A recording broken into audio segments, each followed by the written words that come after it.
One Mississippi, two Mississippi, three Mississippi. In the time taken to pronounce the 4 syllables Mississippi, one can determine the length of one single second. I'm supposed to be doing a land acknowledgement, but I want to do a river acknowledgement, actually.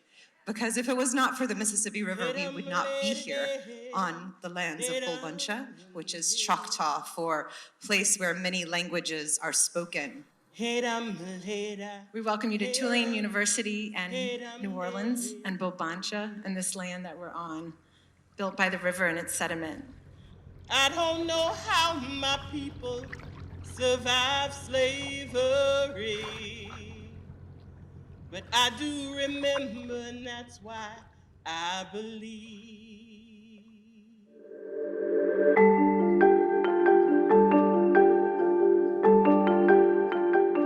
The exciting part about this is the multidisciplinary group that we have, right? To see the take on microbes from a sculptor's point of view or a filmmaker. They can teach me a lot about the algae, terrestrial plants, and aquatic insects. I think there's so many different ways of knowing an environment, knowing a place, knowing something as complex as a river system. The more that I learn about the wetlands, the more I get some cues about how I can move. Environmentally, in terms of racial identity, I think they're major structures and silent systems that have been set up to make very fixed realities. So I think that there's a lot to learn from this ecology right here.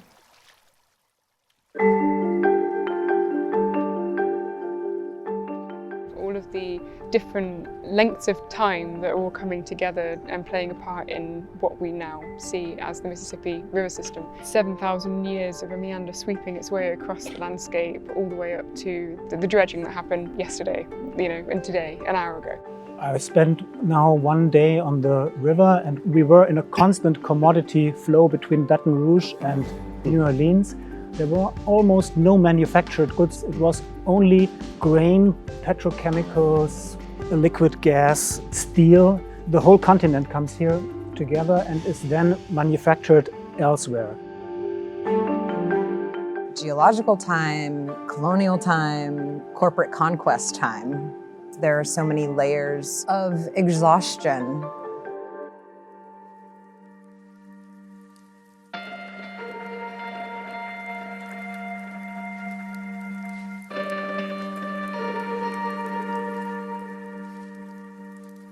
This is the essential contradiction of this place where we have this tremendously dynamic ecological system that's also very vulnerable to the effects of climate change, and yet we continually place these large concrete and steel chemistry sets in order to produce the chemicals necessary for modern life. World War II, we had a number of chemical companies that sprung up.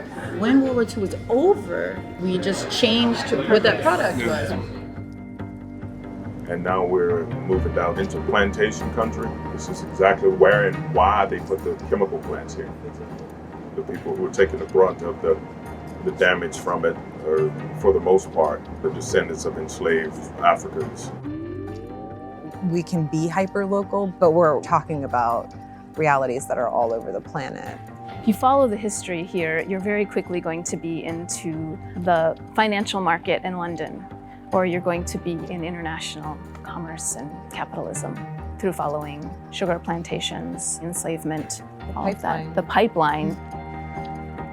For security reasons, city governments don't even have maps of where the oil and gas pipelines are in their own municipality.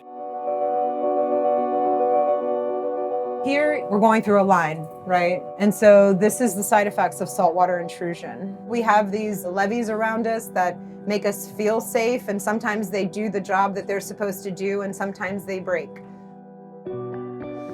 I remember my mother-in-law introduced me as her daughter-in-law, who was fighting for the right to return to the lower Ninth Ward after Hurricane Katrina. And the woman she was talking to, she said, I can only wonder, why would anybody want to live there? It gets back to the political constraints of where people are allowed to live. When my family moved to that neighborhood, there was no industrial canal. Waste is processed in my neighborhood. I didn't know that 50 years ago. But knowing that and now being in a position to make a decision, I'm asking myself, why do I live here and do I want to continue living here in this space?